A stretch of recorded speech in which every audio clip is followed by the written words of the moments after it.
Good evening. Good evening. Good evening. Thank you all for being here this evening for the Common Council meeting for the City of Beech Grove. Today's date is August 4, 2025. My name is James Kaufman, Mayor. I will defer to the Clerk Treasurer. In lieu of roll call, we'll introduce ourselves starting on my right. Chris Duffer, Council at Large. Dan McMillan, Council at Large. Elizabeth Lamping, Council District 1. Samantha Stratton, Clerk Treasurer. Brian Matkins, Council District 2. Craig Wiley, City Attorney. Mike Himmelgarn, Council District 3. Avis Bryson, Councilwoman District 4. Mike Ernest, Council District 5. Thank you. We will stand up for a Pledge of Allegiance, please.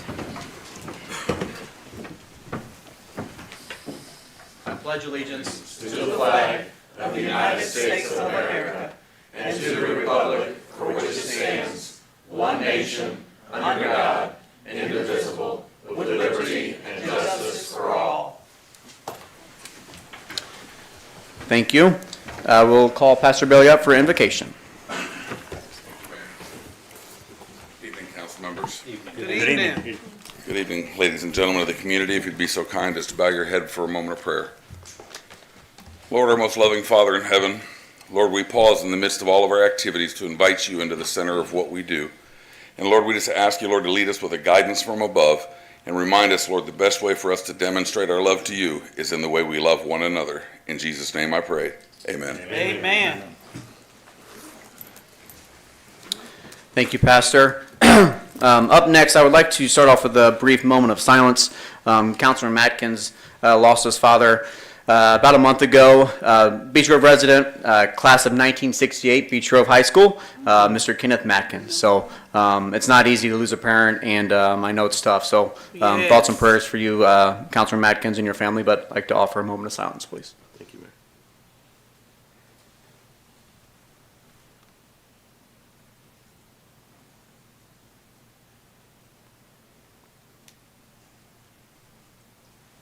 Thank you.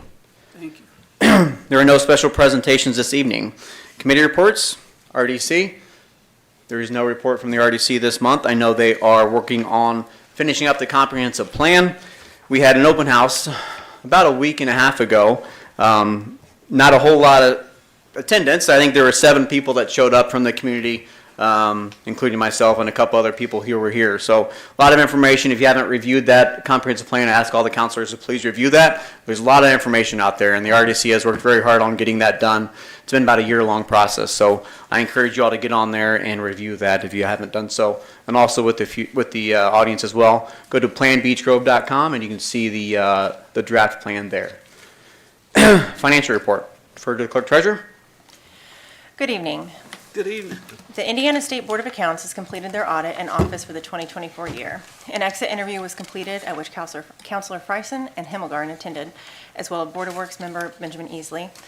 The audit was a clean audit. The official reports were uploaded to the SBOA site today and have been printed out for you this evening at the front table if you would like to take a copy. 2026 budget meetings. The upcoming budget season is here. The budget workshop will take place Tuesday, September 2nd at 7 p.m., a public hearing on Monday, October 6th, and second and third reading on Monday, October 20th. Tonight's sewer rate vote. As your clerk treasurer, it is my responsibility to provide a transparent and accurate assessment of our city's financial health. In light of tonight's vote on the sewer utility rate adjustment, I must be forthright about the consequences of inaction. Maintaining the current rate is no longer a viable option. If we fail to adjust the rates, we risk losing the utility altogether, and with it, a crucial piece of what makes Beech Grove independent and resilient. It is important to remember that many of you campaigned on the promise of protecting our city's essential services, particularly in the wake of the agreement with Indianapolis for fire services. A vote against the rate increase contradicts this commitment. By refusing to make the necessary adjustments, you are effectively taking another step towards relinquishing local control. This is not simply about keeping rates the same. It is about safeguarding the utility and ensuring the financial stability of Beech Grove. The goal tonight is to approve a rate increase that will take effect immediately to help us overcome the immediate deficit. If the ordinance is approved as amended from first reading, the council will be presented with a follow-up ordinance to reassess the rate in early 2027. However, if only the first phase of the increase is approved this evening, the council should expect to revisit the rate again in 6 months to consider a potential adjustment for this time next year. If the ordinance is not approved in any capacity, we will be addressing this at the next council meeting, if not sooner at a special meeting before September 2nd. In closing, I want to be clear. Any future need to reallocate city funds as a result of this ordinance not passing would not be taken lightly, nor should it be viewed as a failure in financial management. It would be a direct consequence of the council's decision on utility rates. I remain confident that we all will choose to act in the best interest of Beech Grove and the employees who serve it every day. Current bank balance and fund balances as of today. The bank account balances are listed below as of August 4th. These totals do not include all claims that were approved earlier this evening. I have also included the city's fund balances to limit any confusion. The bank account for City Corporation has $7,065,315.33. The utility, $671,675.72. Criminal Investigation Fund, $611,661.67. RDC General Fund, $2,065,212.84. After the public hearing on Thursday, I stated I was going to input fund account balances as well, since they're different from the bank account balance. So the general fund has $1,123,909 in it. The sewage utility fund has $146,987.57, and the stormwater utility fund has $541,476.47.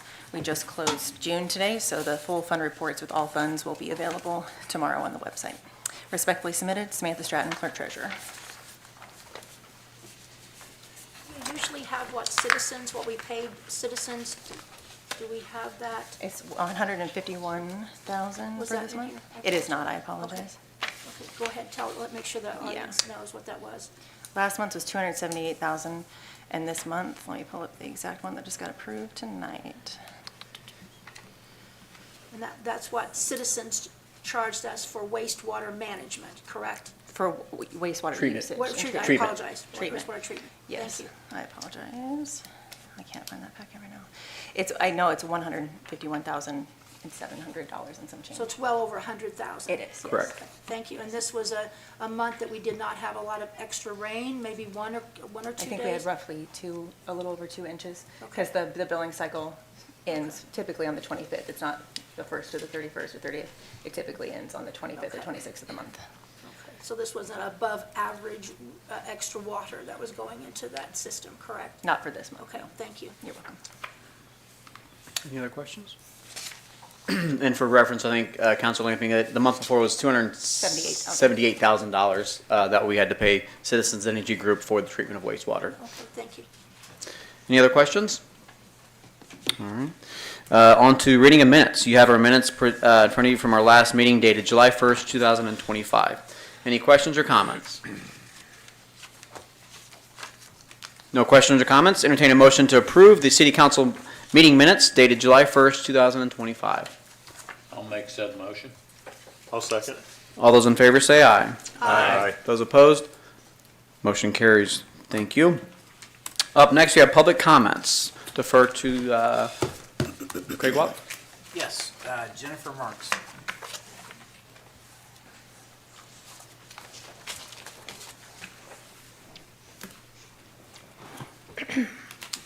Jennifer Marks, 214 Ada Lane. Good evening, Mayor, council members, and fellow residents. Good evening. Good evening. Thank you for the opportunity to speak tonight on a matter of great importance to our community. I stand before you tonight to address the proposed sewer rate adjustments. I want to begin by acknowledging the hard work and dedication from other Beech Grove residents, city personnel, and employees, the clerk, mayor, and the city council members. We all share a common goal to ensure the financial health and stability of our city and our vital utilities with a spirit of cooperation in mind. I urge you to act decisively and collaboratively tonight. We have a clear path forward, and if we have to vote on something tonight, I would request that only one vote be made. And that is for the immediate rate increase of $46.75 per month. And that you vote to strike the other phased rate increases for 2026 and 2028 from this ordinance. This action provides our utility with the immediate and essential support it needs to stay solvent while giving us the necessary time to build true sustainable future. The truth is, a flat rate increase alone is not a long-term solution. It places the same burden on every household, regardless of their usage. We have data, I have data, showing that approximately 60% of Beech Grove households use 4,000 gallons of water or less per month. For these families, with an average median household income for Beech Grove residents, it's around $49,000 a year. Every dollar will matter for these individuals. Some of them can't feed their families, let alone another rate increase. I propose that we take a smarter, more equitable approach. I ask this council, the clerk treasurer, and the mayor to come together and work collaboratively and swiftly to implement a new hybrid billing system.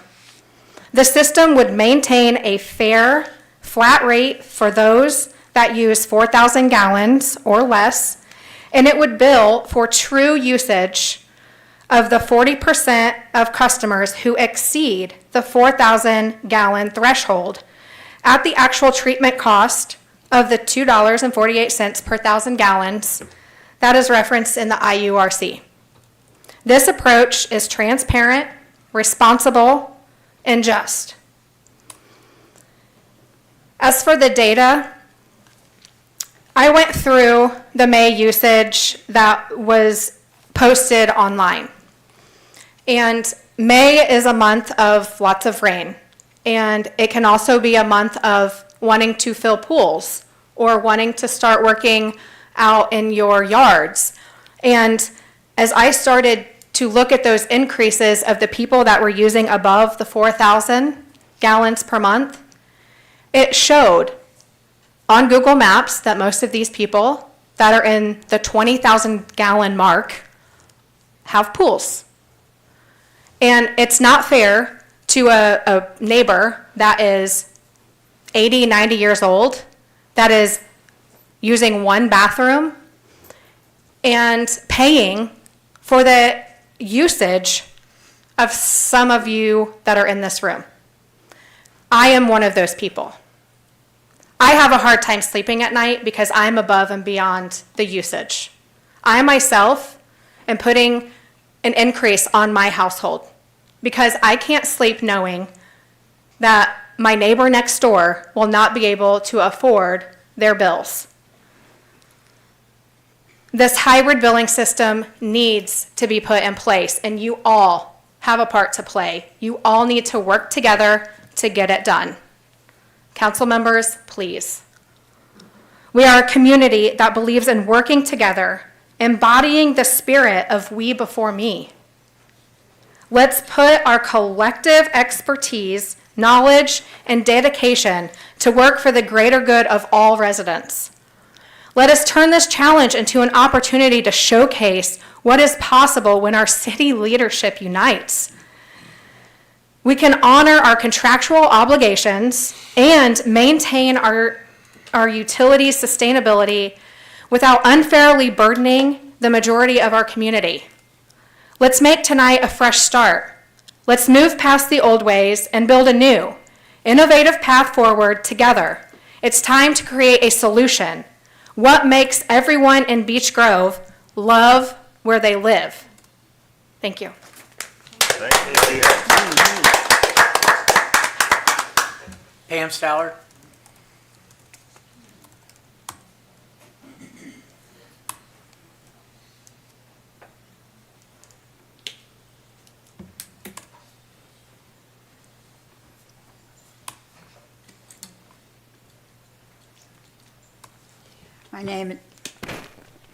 My name is Pam Stallard, 711 Churchman Avenue, Beech Grove.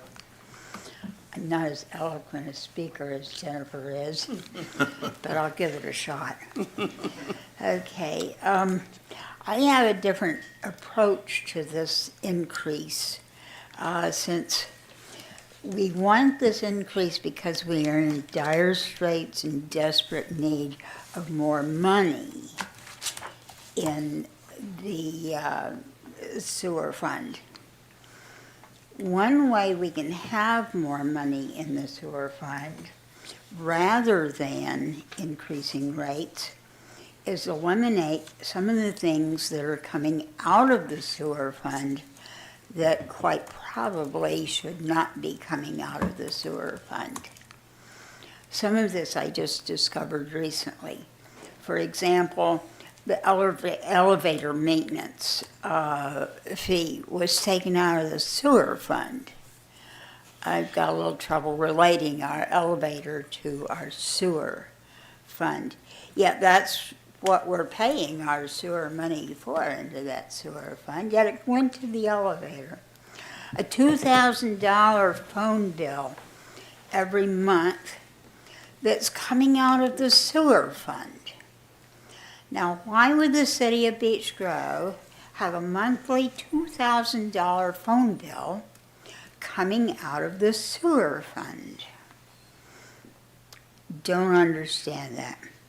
$250,000 goes to citizens to monitor our sewer system. They check it for problems. If they find any problems, then they'll charge us to fix it. In the old days, we didn't pay them $250,000 to watch our sewer system. We just called them when there was a problem, and they came out and fixed it and charged us. So in this contract, Jennifer brought up a good point at the public hearing about the contract is a little shaky since the city signed it at one time. Citizens signed it sometime later, but it was altered in between times. That doesn't sound like a valid contract we should be paying $250,000 for. If you add up all the money that we pay in for our trash pickup, for example, which comes in on our sewer bills, $308,000 a month for trash pickup. Where does that money go? Does that go into the sewer fund? Where does it go? Currently, there are 14 plus salaries coming out of the sewer fund that should not be coming out of the sewer fund. They should be coming out of the individual departments that those employees work for. They should not be coming out of our sewer fund that we all pay monthly with our sewer bills. So if we eliminate these expenses, and who knows how many more there are coming out of the sewer fund that we don't know about, we would have a different complexion on $7 million in our general fund and $1+ in our sewer fund if we simply adjusted, a little smile there, if we simply adjusted this and took some of the non-sewer related expenses out of the sewer fund. So I wish you would consider taking a look at this and seeing if we can't do some adjustment and therefore avoid raising this really difficult increase on some of the people. It's going to be a burden on some people, myself included. Okay, thank you. Thank you. Thank you, Pam. Rob Chalice.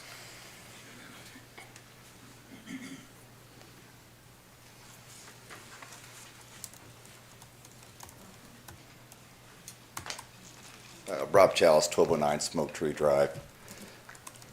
First of all, I've questioned flat rate for years. And what really brought that attention to me is when my mother became a widow. My household has 40 showers a week, 12 plus loads of laundry. My mother living by herself, taking 7 showers a week, maybe 2 to 3 loads of laundry, it was the same rate. But I understand we need an increase, and we've got to take care of our city, and we need to quit losing city services. And those of you that know me, I don't just sit and complain. I don't hide behind my keyboard on the community page. I think of solutions. So I've been thinking for several days now. There are ways that we can develop a matrix, whether it is going off actual usage. Now keep in mind, if you do that, you're going to be back billing 2 to 3 months. Because if citizen reports to us what was spent at Mrs. Lamping's household in June, we're going to get that in July. The earliest we're going to get her billed for that is going to be August. More than likely, you're going to be looking at September. So in actual usage, you'd be billing 2 to 3 months behind. But then I got to think about another way to be fair for everybody. And nobody pays the exact same amount of property tax in Beech Grove. We could go off assessed value and set a matrix up. If your house is worth X, you are at this. If your house is worth that, you are at this. We could go off straight square footage. Why is somebody in a 800 square foot 2-bedroom paying the exact same rate as somebody in Park Meadow with 3,800 square feet? So how there needs to be an increase, and I agree with 100%, because I'm done with losing city services in Beech Grove. I think we need to work to develop a matrix to figure out a way to make it fair for everybody. In fact, I mean, my wife will kill me. I've got 4 jobs, but I will volunteer my time to help you guys go through the data to try and develop a matrix to get this done.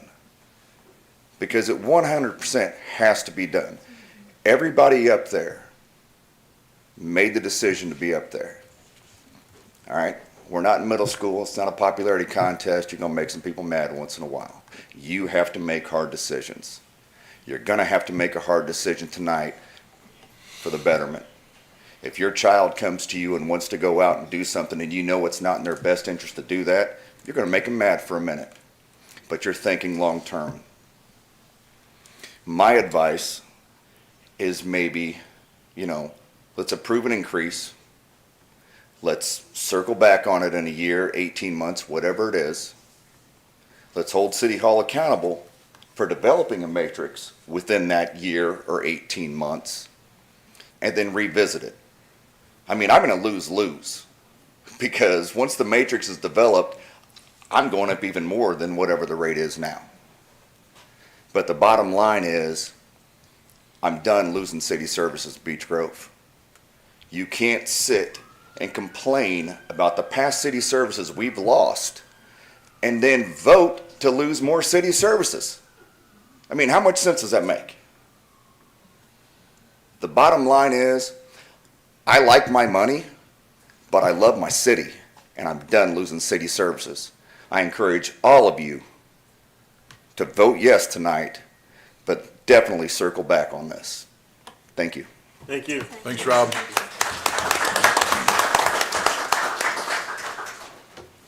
Anybody else want to speak?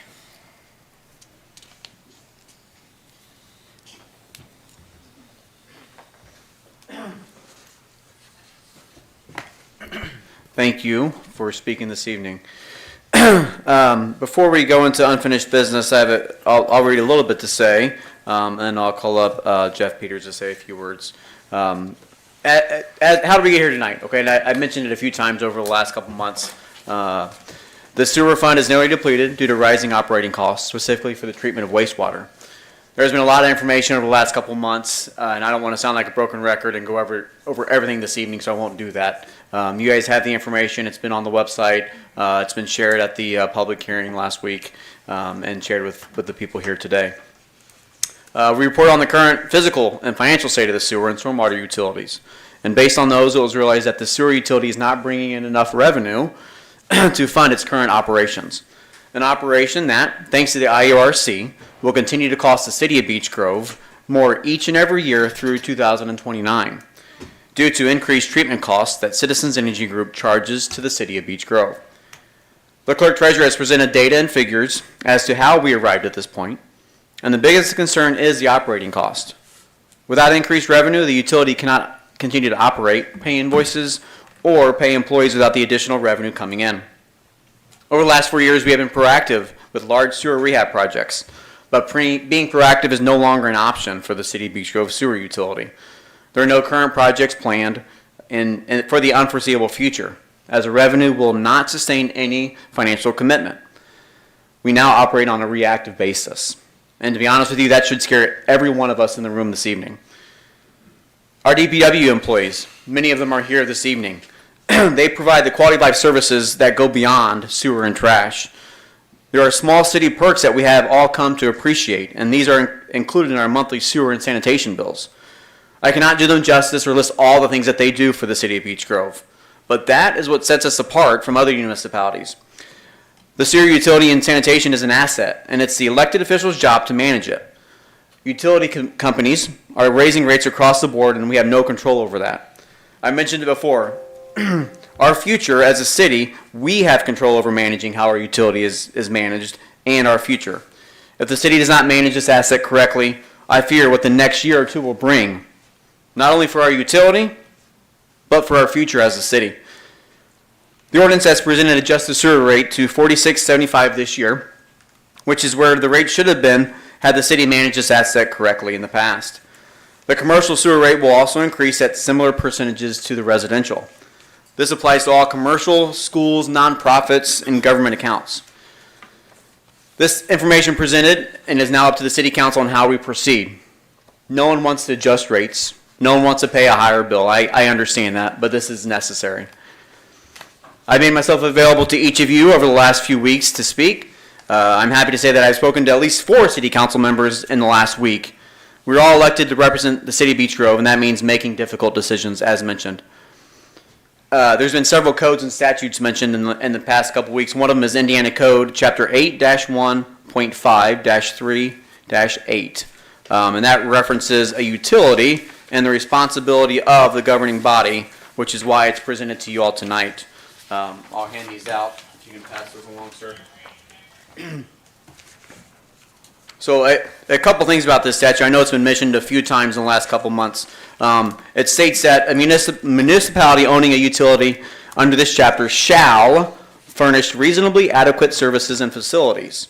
And I'm not going to read this whole thing to you. You guys can read it here. But it says, reasonable and just rates and charges for services means rates and charges that produce sufficient revenue to pay for all legal and other necessary expenses for the operation of the utility, and that includes maintenance costs, operating charges, upkeep, repairs, depreciation, interest charges on bonds or other obligations.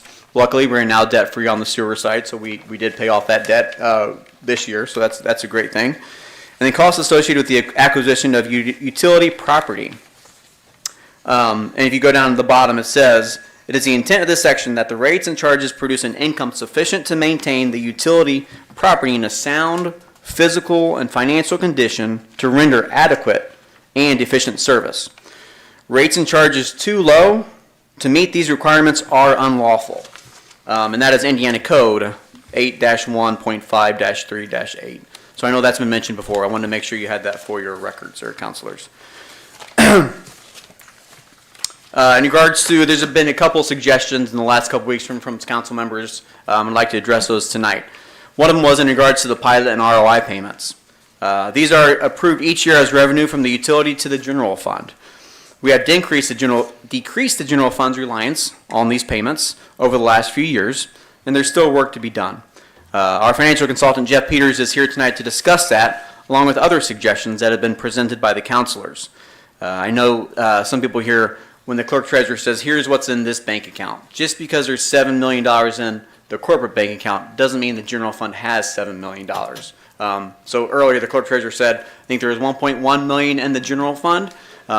So fund accounting here, and I can have Jeff describe that a little bit, and if you all would like him to do that, to describe how fund accounting works. So the bank balances are one thing, but inside of that, there's all these different funds, and all the funds that come into those funds has very specific reasons and uses that we must use accordingly. So I went over this over the weekend with Councilor Duffer, sat down for quite a while and kind of went over that and explained each fund and how they're all different. And all of those combined equal that number that is in the current bank account. And then you look at the sewer specifically. There's a couple funds inside of that. One is a sewer operating, one is a stormwater operating. There's environmental donation fund. There's an auction proceed. There's a few other funds inside of that account for that total number that the clerk treasurer mentions on their monthly report.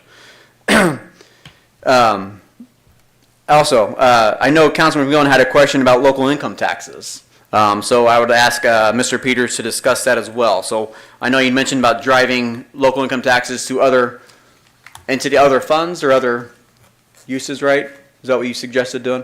You can put some of the money into the funds to use for salaries, correct? The local income taxes? Okay. Yes. So I'll have him, I'm going to have him talk about that as well. All right. If you can direct those questions to him.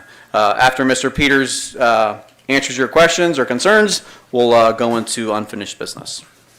Jeff?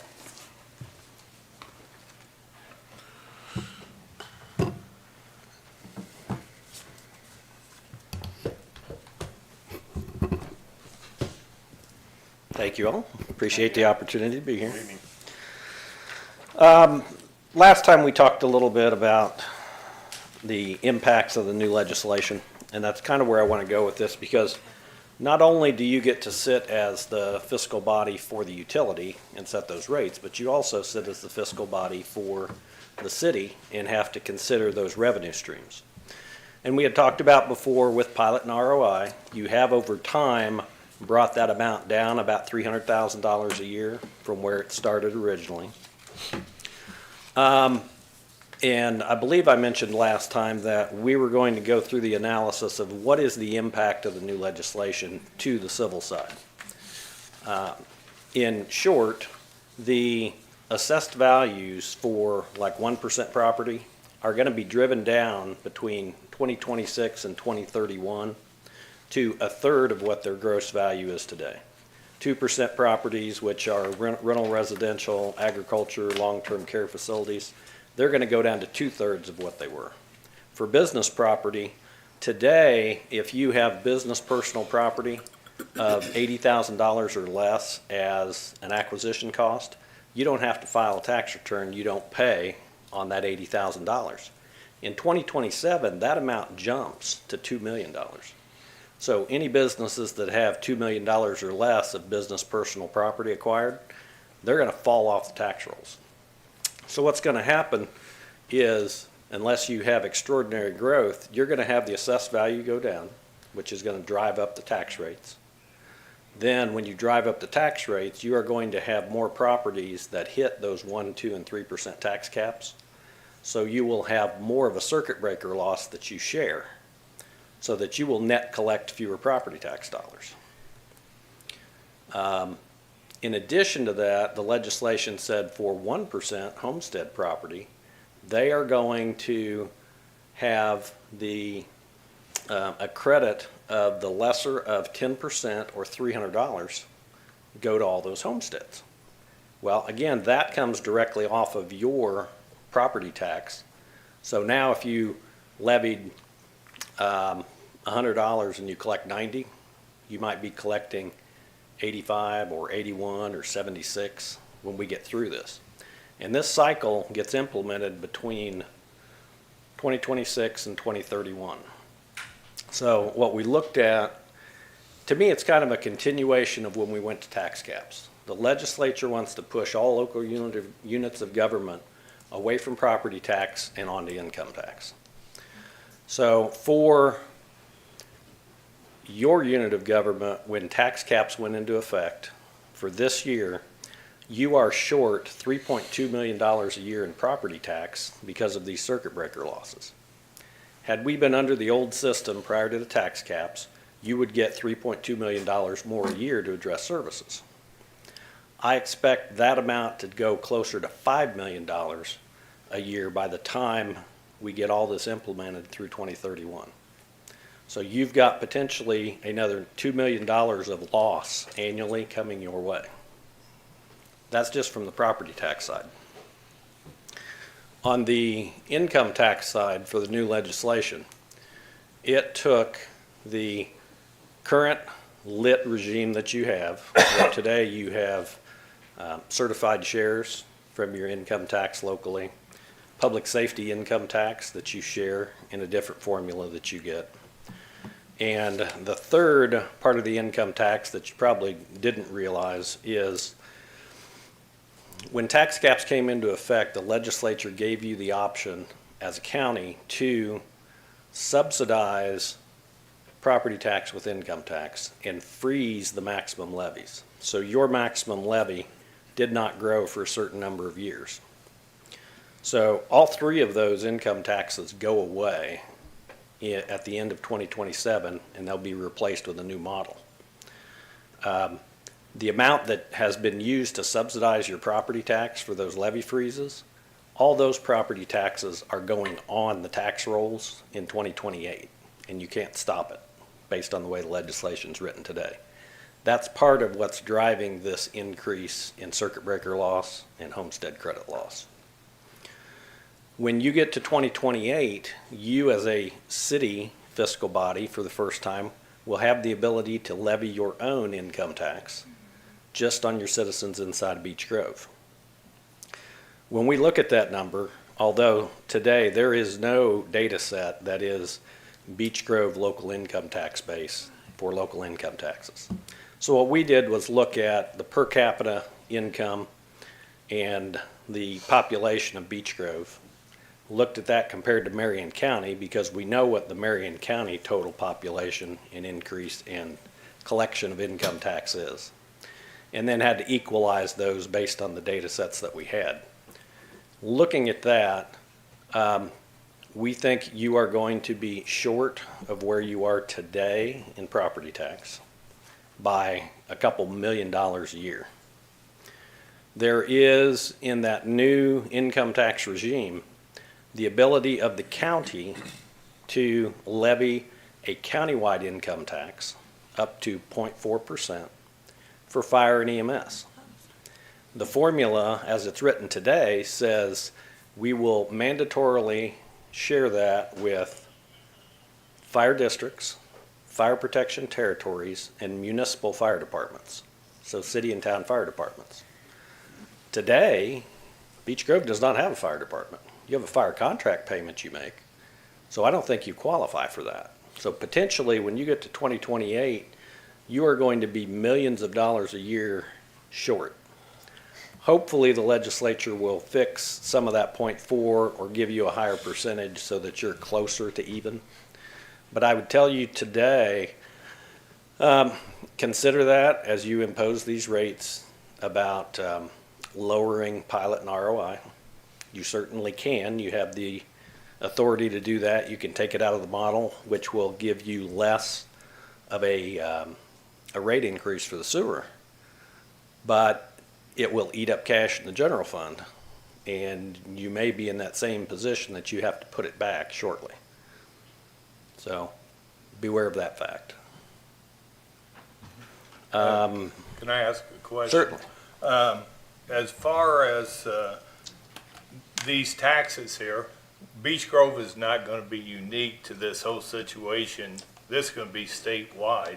And all these other municipalities are going to run into this problem. It's not just going to be Beech Grove that's short. So the governor at some point is going to have to do something to rectify some of these things that they're cutting. Is that correct? Well, that's one method of thought. The other one is that this is specifically designed to drive small units of government out, particularly townships. Right.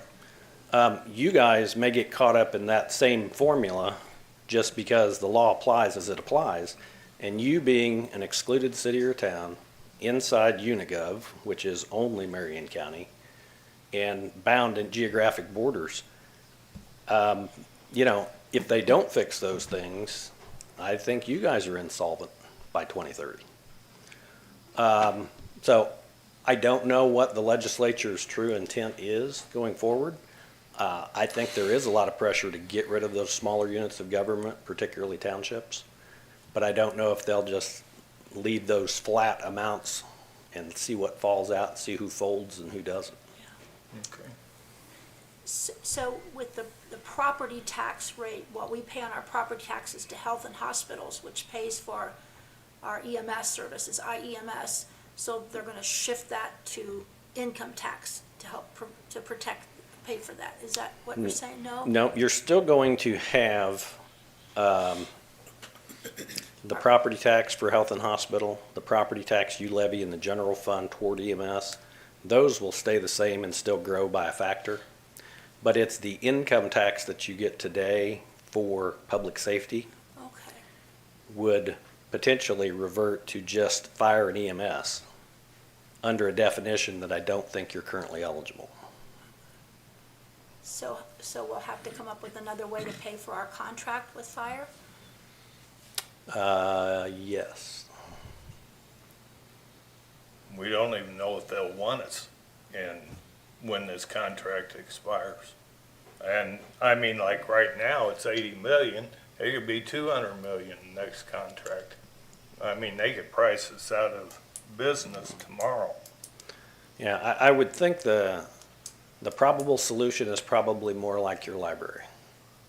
You'll get absorbed into the bigger model. Because all the townships, as they merged in, they didn't do a contract. And the reason you did a contract was because of the public safety income tax. Had you just gone into the pool of IFD, you would have no longer had those levies that you applied for fire protection to draw that public safety income tax to help your police and to make your fire contract. So I would say that's probably the way that evolves. But again, it's going to depend on specifically the city county council and how they want to treat the underlying units of government within the county. And you're right, Dan, that this is a problem statewide for what I've seen, basically all units of government excluding counties. They did apparently on blind luck set the rate high enough for a county that all the counties I've looked at and that I work with are going to make it. But I have not yet seen a city or a town that covers on the 1.2% that you're going to be allowed to impose. Some fire districts, I think, are going to come out fine if they have a good population center. But yeah, it's the other thing is it's going to change. The income tax legislation does not become effective until July 1 of 27. So it can't be acted on before that, and then it has to be adopted by October 1 of 27.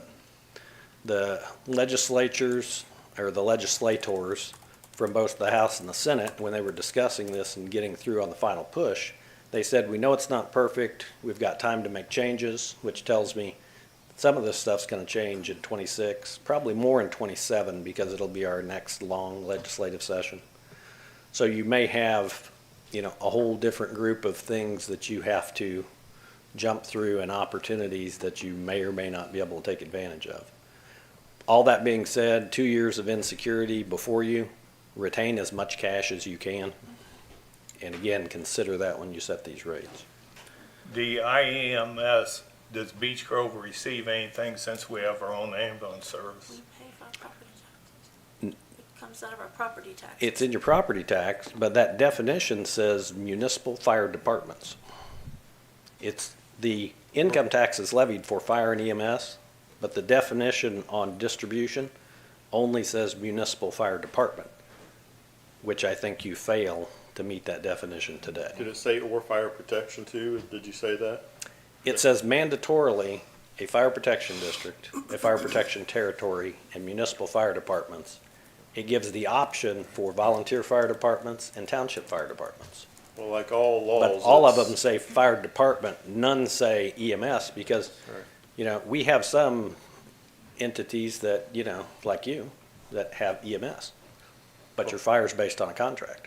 A lot of these laws, are about words anyway, and that might be something a little more for a lawyer to distinguish in, but I would think that since we are under a contract and paying for the service and not just going with IFD and going off, our property tax, we're actually paying for it.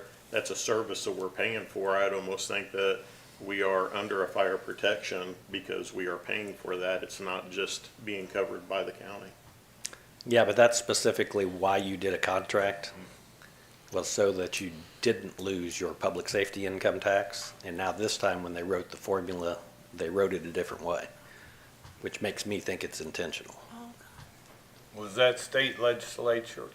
Yes. That did that, okay, thank you. Couple other things I needed to address. The income tax. A few years ago, the Board of Accounts decided that you could no longer put income tax into different funds. It all has to go to the general fund. And they say that's for transparency reasons. I'm like you, Dan.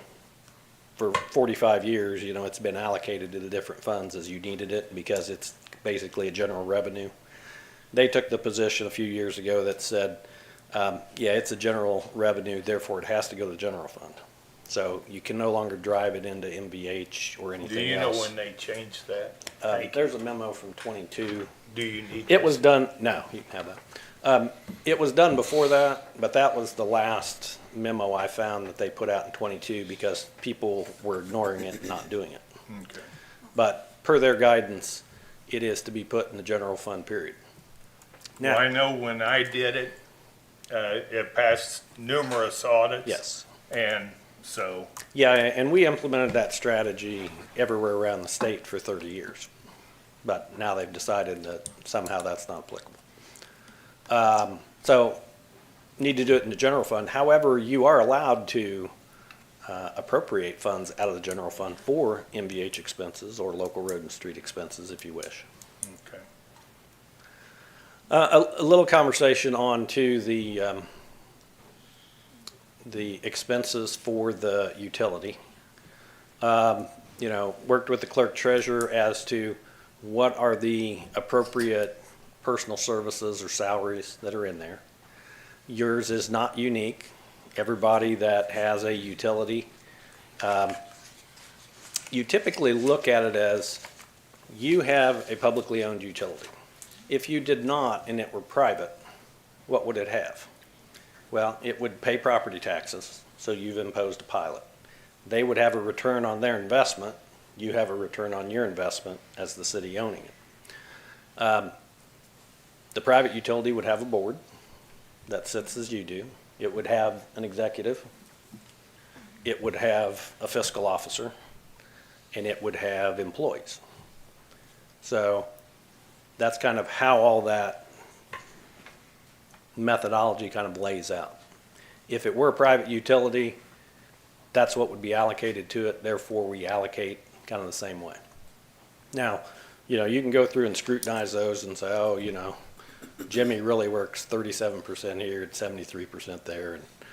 But again, typically when we go through this exercise, that's what we do, and that's how we arrive at those numbers. One other question was about if you drove some of those salaries back in the general fund, same thing applies to the first thing I told you. Retain all the cash you can at this point because we do not know how quickly we will burn through all that based on the way the legislation is written today. At least when the tax caps first went into effect, we had a strategy that would get you through coming out the other side.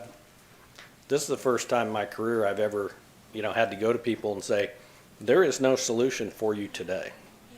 It has to be fixed within the next 2 legislative sessions, or you will not have enough money to operate even close to how you operate today.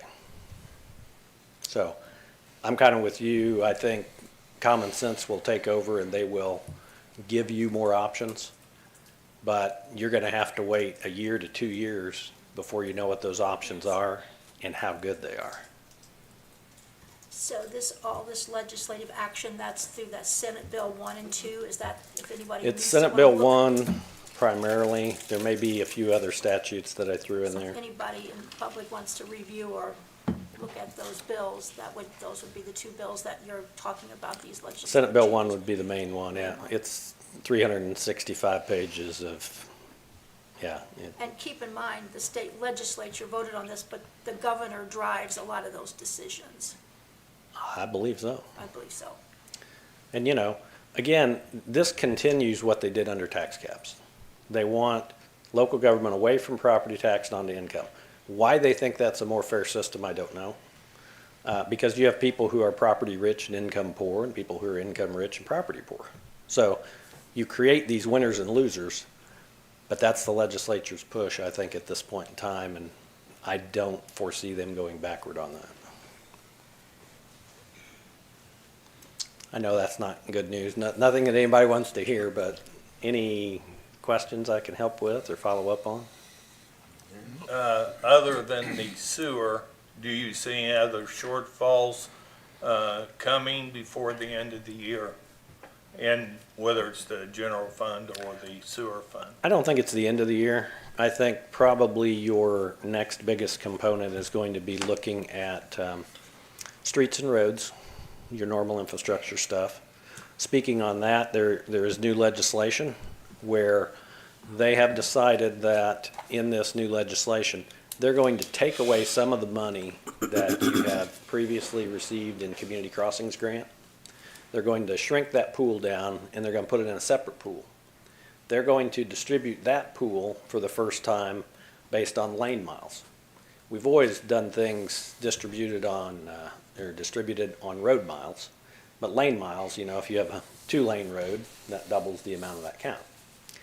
So for this new pool of money that they're going to provide, they are going to distribute based on lane miles, but only to local units of government that have imposed a wheel tax, surtax, which they call LOHUT, local option highway something tax.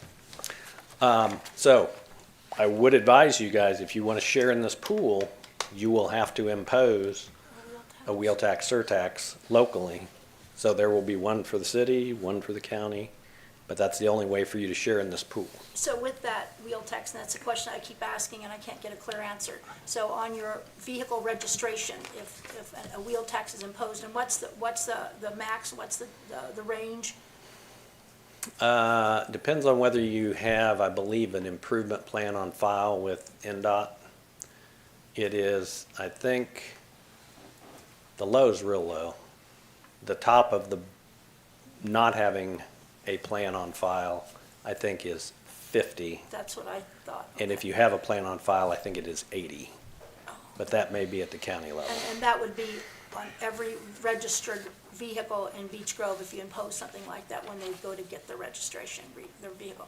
And Yes. then, does Marion County have one? that Yes, we would be Marion paying? County has one now. Right, so we've already paid that now on our vehicle registration, so this would be Yes. an additional Yes, it'll be an additional one for the city. for every registered vehicle. Yeah, and Marion County got huge increases allowed under that legislation for their wheel tax surtax. So on the county side, you may see it go up quite a bit. Marion County also, out of that legislation, got a $50 million appropriation for road and street repair inside the county if they'll match it. So, So we again, should ask them good for and bad. Sherman and Albany and Troy. Sherman, Troy. Really? Emerson. Emerson. So tell me, do you know much about the Ready grants? Those were monies that the state had for COVID, but now the Ready grants has nothing to do with. Does not have to do that's with that. development. Yeah, That's the only thing I know about the Ready grants is I have multiple projects waiting on them Yes. to tell us, Yes, this is how much you get and when you're gonna get it. and that money initially was COVID money, but then the second round, the state gave the money, but now I think there's kind of a delay on if there will be more Ready grant. That's available. beyond me. Okay. At least that's what when I listened to Indiana Week in Review. A couple of my meetings that I go to each month with CERTA and AIM, Ready 1, they won't release funds for Ready 2, at least I think it's 80% or, I don't know, of the first ones aren't completed. So they have to reach that threshold before they release Ready 2. But to my knowledge, they're not doing a Ready 3, I don't Right, think. right, but they're So talking, there's hopes to, from what there's I hopes understand. to, but I don't, Yeah, at least in my rounds, I don't seem very confident that the governor is going to have a round 3. I just know the language was we're not ready for another Ready grant, but the Correct. state is. So yeah, because we have a lot of projects, there's a lot of mayors that are waiting to do these Ready Yeah. 2 projects, but they can't get access to that money because the state won't release it until Ready 1 is nearly complete. So, thank you, sorry. Anything else I can help with? So, I do have one question. Roundabouts, we've got that I consider 100% in Beech Grove. That'd be the one at Emerson and Churchman and the one at 17th and Albany there. The other ones, the one down by the nursing home that's the Peanut Run Roundabout, is not considered Beech Grove. Arlington and Elmwood and Thompson and Emerson. How much, what Beech Grove pays, because I know we pay it numerous years ahead of time. I guess my question is, how is this benefiting the citizens of Beech Grove when part of it is not in Beech Grove? How would you justify that? Just traffic flow period, but yeah, I'll let the. Safety. See, 100% I don't, safety. I The don't safety of believe those for a intersections. I don't believe for a second that the majority of that is safety. If you go to the Peanut Roundabout, you ask those neighbors around there, we would see accidents multiple times a week. We haven't seen anything. We haven't seen one accident there. It slowed the traffic down. It did the job. I don't know, I and think to they're my- going faster. Yeah. So to my knowledge, I don't think anybody's planning one for Thompson and Emerson. All right. Okay. No, you said Thompson and Emerson. We're Yeah, not. that's what I'm being told right now. There's Thompson one and going Emerson? at Thompson Yeah, and that's- Emerson. That'd be a nightmare with traffic the way it is. Yeah, I agree. That'd be a nightmare. I So think that is Churchman- news to me. I Yeah. do not. Yeah. There's no. I haven't Is seen any Emerson plans and or Churchman renderings in? for. Emerson and Churchman's gonna be a nightmare. Yeah, but yeah, so when we apply for those grants, they are awarded based off of safety studies, based on which the most dangerous intersections in the county. The Peanut Roundabout, Arlington and Hannah, Churchman, Emerson, they all check all those boxes. So they have safety studies that come out and they show all the accidents that have occurred at those intersections, pedestrians, the amount of pedestrians getting hit, pedestrians trying to cross the road. So that's why we qualify for that funding through NDOT or the MPO, is because of the safety studies. Well, So- my question is, there again, just like Churchman and Arlington, Beech Grove paid for all of that, Mm-hmm. with the exception of, what, grant money. So, So we paid for 20% of it. So 80% of it paid from the state or the Federal. county. So not Beech Grovers. right, Correct. but. So we only had to my pay point 20, which is being great. 20% of what? What did it cost to build that roundabout? A couple $1 million. I think that's some good return on your money there, Councilman Well, John. I doubt that. I think if you can get a couple $1 million and it costs us $600,000 or $800,000, I think it's a great return on investment. And again, we're allowing a safe route of travel for those visiting and living in Beech Grove. So I'm not sure who can argue with that, Me. other than you, sir. So, Mr. Peters, so if what we've heard today, and the thought is to increase it at this one incremental rate, sit on it, then take all the time to discuss it as was very thoughtfully presented, does that really help us if we don't have another incremental rate sooner than? I have not done the math, so I don't know how long that gets you. It's obviously a Band-Aid on a Yeah, gunshot, so yeah. I don't know how long that keeps I you know from about bleeding to Stop the death. Bleed. Yeah. Okay. So we could revisit it, then how? Yeah, order if to you pick revisit it if you when pick a one different meets. method, if you pick a different amount that you have yet to calculate, then I would recommend as soon as you do it, you recalculate it to whatever, so that you know how long it's going to last you, so that you can address it timely again before you run out of funds. Because as the mayor said, and one of the things he read out of that statute, when you set utility rates, one is depreciation. If you don't have depreciation funds, which you don't, you guys are to keep cash on hand to address things that need to be replaced and things that break down. Today, you don't have any reserve. It is not there. So if something happens, it's going to have to come from a different fund. That's an issue. That is not how the utility is supposed to be maintained for its own operation. What is these property tax rates then do to the redevelopment commission and TIF monies then? Is that that's gonna throw some changes in that amount of revenue return as well? The legislation specifically directs the DLGF to neutralize out any windfall based on the increase in the property tax rates from Senate Bill 1. Because yes, we'd be floating in money in the RDC fund if we got to yield all the tax rate money off of that. So they neutralized that out so there wouldn't be windfalls to the TIF. So I expect the TIF pretty much to be neutral, other than when we get true development there, we'll get more money. Okay. There are, and I don't know if you all recall, but you have two different taxpayers that you have designated the capture of their personal property. One, I believe, is Alro and one's Bomar. I believe Bomar, when 2027 hits, is under that $2 million threshold. So I think they will no longer pay property tax on that business personal property, which is going to be a reduction to the RDC. But it shouldn't be a really big impact to them. I think it's going to be kind of neutralized out. How about that new Wilhelm? Is that gonna bring us any? I think so. I don't know what the new assessed values are on that property or how much business personal property they have. But I would say for how big it is, 140,000 square feet, and that operations there, I would say it's not going to hurt that's for sure. But I don't know if they hit that $2 million threshold or not. And then Crossroads will be helped, their tax relief that we gave them. So Crossroads over there, they do have a tax abatement. They're on, I need to follow, I don't know if it's a 5 or a 10 year, I don't recall, but yes, they are getting close to where that are minimizing to full property tax. But I'm not sure what year they're on. Mr. Peters, on Senate Bill 1, when will the property income tax discount for seniors kick in? Do you know that? I believe 26, 26? along with the homestead credits. Okay, thank you. Anything else, counselors? All right. Thank you. Thank you, Thank sir. you, Jeff. Thank you. Thanks, Jeff.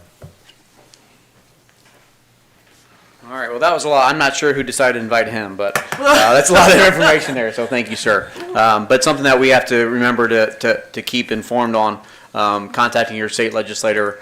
The last few months, we've been aware with AIM and CERTA and working with our state legislators to make sure that they're aware how it affects each and every municipality in the state. So yes, we want to work on some property tax relief, but we've got to make sure that the municipalities are taken care of and that we can figure out a way to continue to offer the services we have. So when we enter into our legislative session next year, we'll continue to encourage you all to reach out to those individuals and make sure they hear our concerns.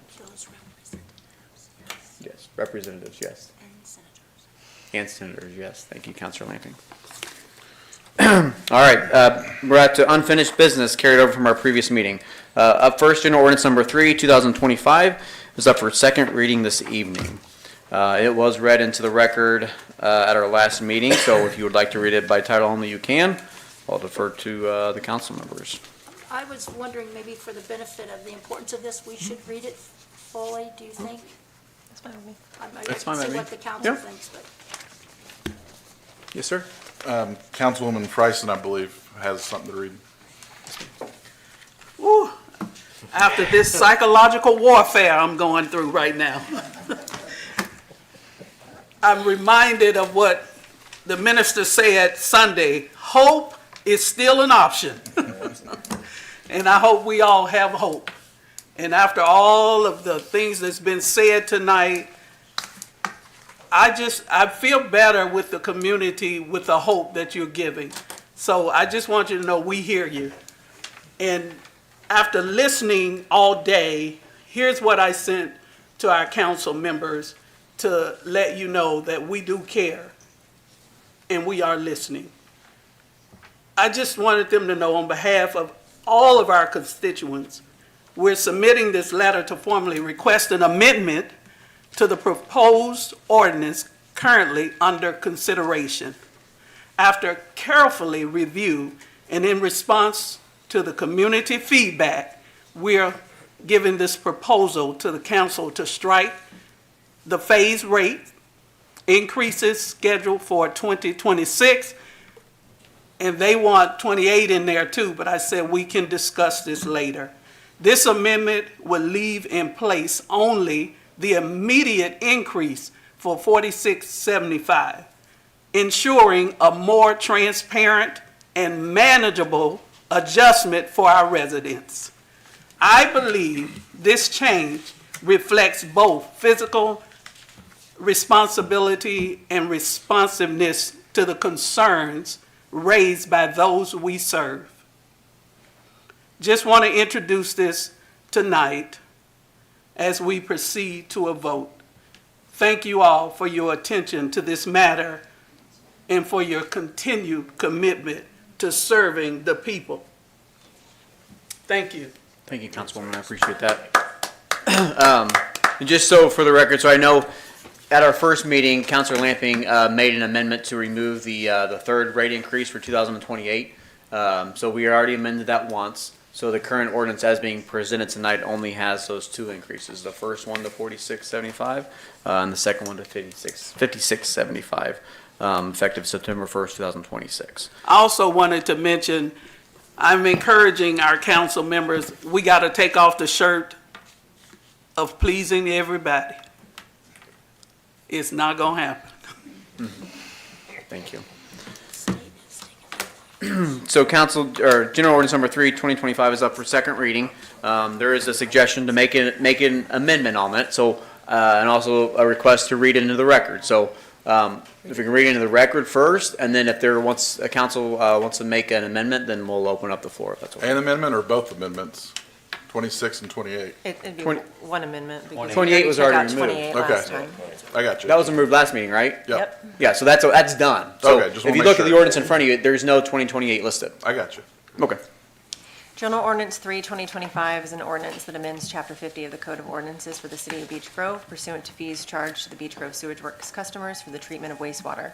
Whereas the City of Beech Grove, Indiana operates and maintains a wastewater collection system that delivers wastewater to Citizens Energy Group, and whereas the City of Beech Grove sanitary sewer system consists of 40 miles of pipe and a collection system which includes over 500 manholes, and whereas the Board of Public Works and Safety has entered into an agreement with Citizens Energy Group through 2029 for the treatment of wastewater generated by Beech Grove Sewage Works customers, whereas after study and review, the Common Council has concluded that a phased rate increase is necessary and in the best interest of the public to ensure the financial sustainability of the sewage utility. Now therefore be affirmed that the Common Council for the City of Beech Grove desires to amend Chapter 50 of the Code of Ordinances for the City of Beech Grove concerning fees for the treatment of wastewater. Now therefore be it further affirmed that the Common Council desires the following amendments be inserted in Chapter 50 of the Code of Ordinances for the City of Beech Grove. Amend Section 5031, subsection A and C. Amend Section 5032, subsection A. 5031, calculation of sewer use charge. A, Citizens Energy and the City of Beech Grove's Board of Public Works and Safety have entered into an agreement for the treatment of wastewater generated by customers of the Beech Grove Sewage Works utility. Such agreement was approved by the Indiana Utility Regulatory Commission, IURC, at the set rates for the treatment of wastewater based on per 1,000 gallons of wastewater. The current rate effective in 2025 is $2.48 per unit of wastewater, with the cap placed at $3.25 per unit, effective January 1st, 2029. The Common Council shall adjust the fees charged to customers of the Beech Grove Sewage Works utility for the treatment of wastewater as approved by the IURC. Such fees shall also be adjusted as often as necessary to provide for and maintain the Sewage Works utility. For the use of the services rendered by the Sewage Works, rates and charges shall be collected from the owners and/or residents and tenants of each and every lot, parcel, or real estate, dwelling unit, or building that is connected to the city's sanitary sewer system or otherwise discharges sewage, industrial waste, water, or other liquids, either directly or indirectly, into the sanitary sewer system of the City of Beech Grove. Such rates and charges include operation and maintenance, user charges, debt service cost, excessive strength surcharges, and other service charges, which rates and charges of which shall be payable as hereinafter provided and shall be in an amount determinable as follows. C, for all users except residential user, for all user classes except residential users, the charges to treat wastewater shall be based on the quantity of water used on or in the property premises, subject to rates and charges as the same measured by the water meter there in use, except as herein otherwise provided. For billing and collecting the charges for sewage services, the water meter shall be read in accordance with the operating practice of Citizens Energy Group or other water suppliers. All users shall be filed monthly or a period equaling a month. The water usage schedule on which the amount of said rates and charges shall be determined as follows. Residential users, flat rate, single and double family dwellings, effective upon passage, $46.75. Effective September 1st, 2026, $56.75. D, in order to recover the cost of monitoring commercial, institutional, and industrial waste, the district shall charge the user the actual cost of sampling and analysis. 5032, minimum charge, base level, basis of rates. A, the minimum charge on any monthly billing for non-residential apartment users shall be as follows. Less than an inch. Upon passage, $55.65. September 1st, 2026, $67.34. 1 inch. Upon passage, $65.92. September 1st, 2026, $79.76. 1 1/4 inch upon passage, $124.26. September 1st, 2026, $150.36. 1 1/2 inch upon passage, $168.10. September 1st, 2026, $203.40. 2 inches upon passage, $255.68. September 1st, 2026, $309.38. 3 inches upon passage, $430.90. September 1st, 2026, $521.38. 4 inches upon passage, $746.88. September 1st, 2026, $903.73. 6 inches upon passage, $1,244.64. September 1st, 2026, $1,506. Flow rate upon passage, $4.95. September 1st, 2026, $5.98. B, all users' rates and charges shall be based on the quantity of water used on or delivered to the property or premises subject to such rates and changes, as the same is measured by the water meters in use and the strength of the waste where applicable, except hereinafter provided. In addition to all their charges for treatment of wastewater to an individual user, there is an imposed service charge of $8.75 per month for all other users. The minimum charge is set out in Chapter 5032, Divisions A and B above shall include such service charge. Now therefore be it affirmed that the Common Council desires to amend the fees charged to customers of the Beech Grove Sewage Works utility for the treatment of wastewater. Now therefore be it further affirmed that this ordinance only applies to the adjustment of wastewater fees passed on to the customers at the Beech Grove Sewage Works utility and no other fees. Now therefore be it further affirmed that this ordinance shall go into effect pursuant to the first billing cycle beginning directly after passage by the Common Council, attested by the Clerk Treasurer and signed by the Mayor.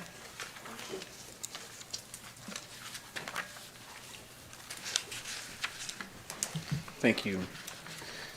General ordinance number 3, 2025 is up for second reading. So I'll defer to the council members to see what they'd like to. I would like to make a motion to strike the increases effective September 1st, 2026, all of them.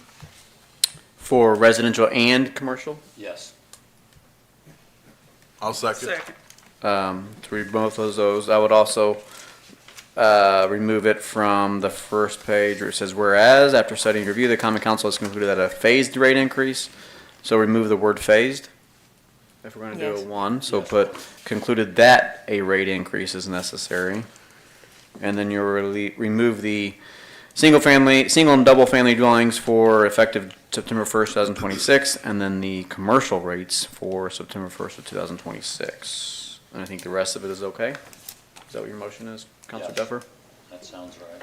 Okay, there's a motion to amend General Ordinance number 3, 2025, striking the second phased increase off of the ordinance, and there was a second from Councilor Ernest. All those in favor? Aye. Those opposed? Motion carries. General Ordinance number 3, 2025 is up for third and final reading this evening. I'd like to make a motion to read it by title only. Second that motion. Motion to read it by title only. Second? Second that motion. Council Himmelgarden. All those in favor say aye. Aye. Those opposed?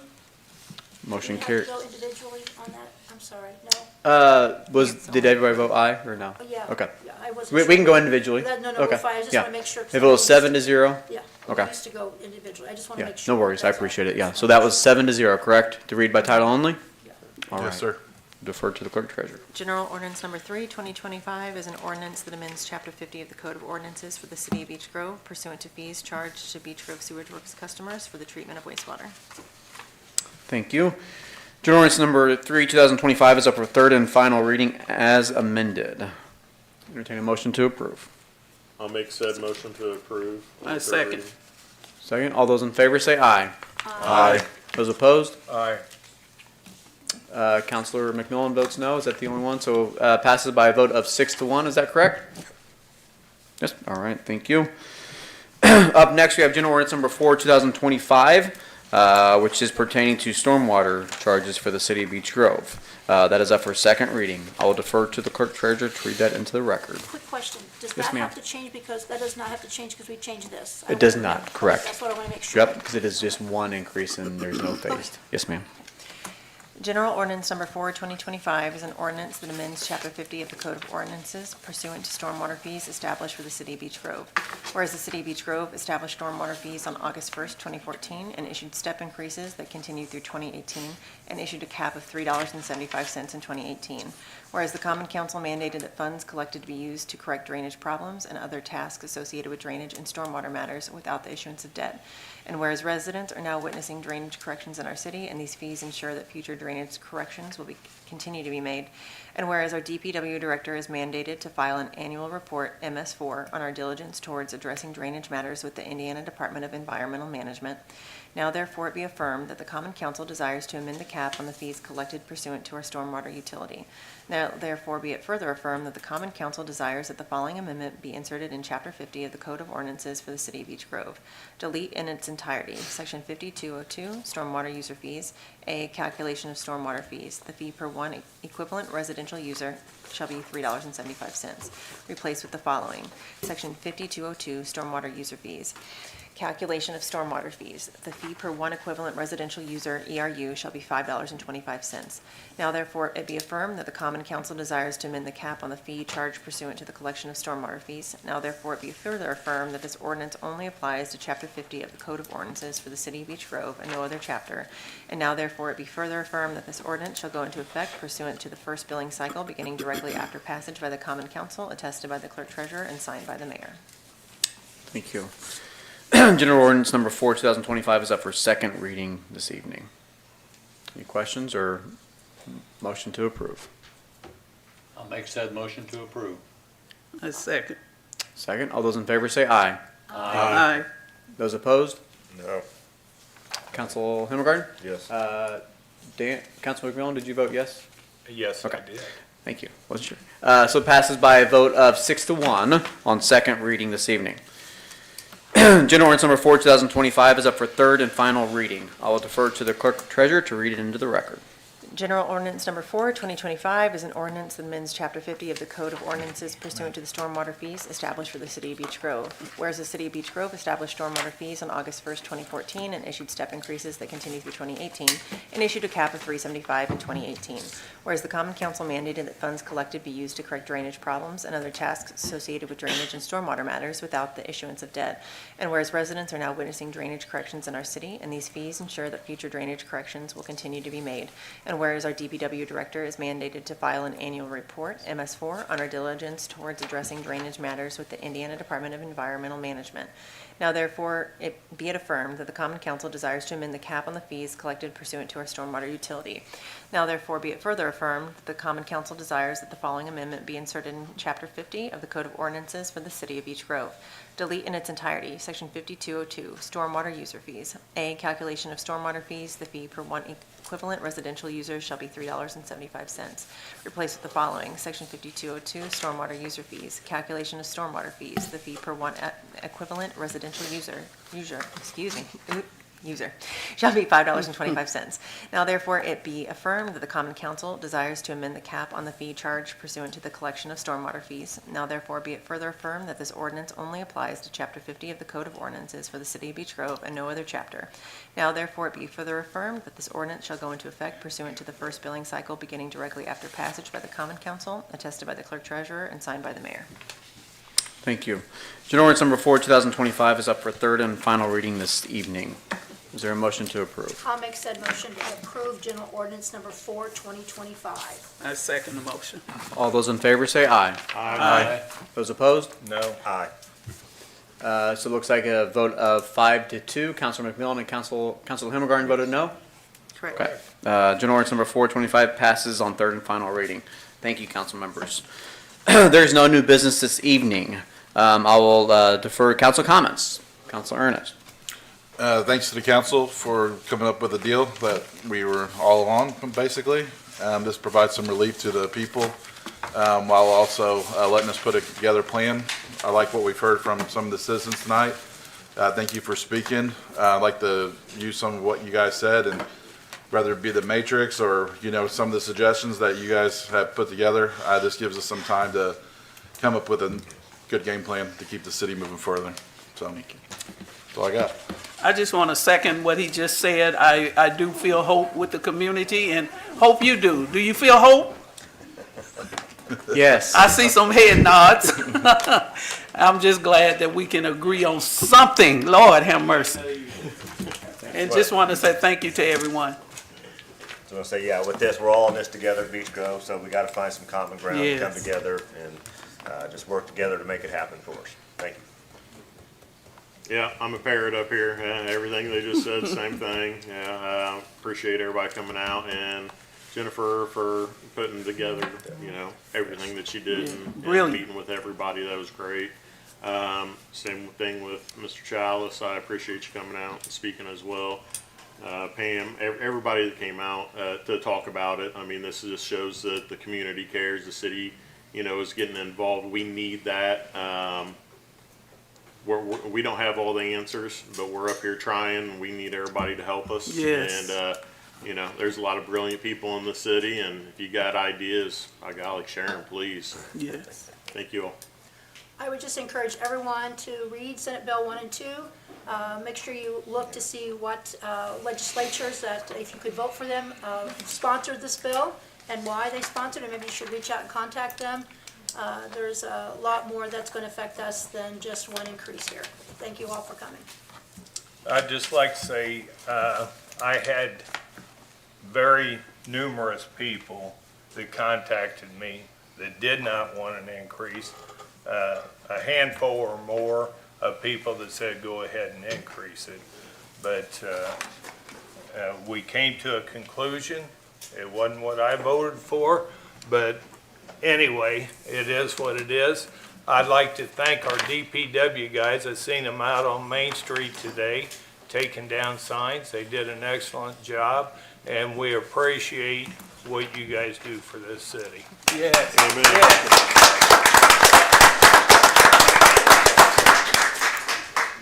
I'd like to say that I love living in Beech Grove, and believe it or not, the seven of us agonized over this decision. It was a very difficult decision. We tried to come to a compromise that would keep the sewer company solvent and yet not break our citizens. So we've got now another year to look into it and see what we're going to do from there. I'd like to add to what Dan said about the DPW employees. Thank you for everything you do. Thank you for picking up my trash every week and sweeping the streets and everything else. So Thank you. that's all the comments I have. Thank you, council members. Regarding that, I'd like to publicly thank, something that we always strive for as a city of Beech Grove is the city of Beech Grove is largely as good as it is because of the employees that work for the city of Beech Grove in every department. So I applaud the DPW guys for being here tonight. City Hall staff is here as well. Police, fire, or EMS, everybody's here from the city of Beech Grove. I appreciate you being here. City of Beech Grove is losing a great employee for the city of Beech Grove, Brad Merriweather, DPW director. I don't want to go without saying that he is leaving the city of Beech Grove in a much better place than what he found it 18 years ago. So I wish him nothing but the best. I thank him for his service and dedication to the city of Beech Grove. We all should be very thankful for what he did for the department that he ran, and these guys would all tell you as well that he did a fabulous job. So thank you, Director Merriweather.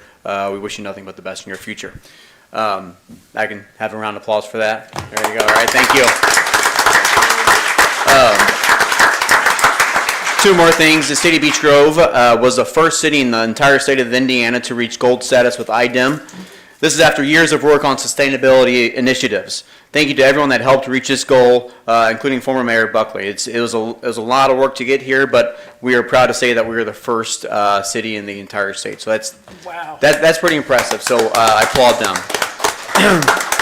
And then last but not least, National Night Out is tomorrow from 6 to 8 p.m. at Don Chalice Park. Food, ice cream, bounce houses, music, face painting, balloons, and great community policing and connections. So be sure to stop by tomorrow night from 6 to 8. And that is all I have this evening. Our next City Council meeting is scheduled for Tuesday, September 2nd at 7 p.m. here at City Hall. Motion to adjourn. I make that said motion. Second. Second, all those in favor say aye. Aye. Meeting is adjourned at 8:26. Thank you.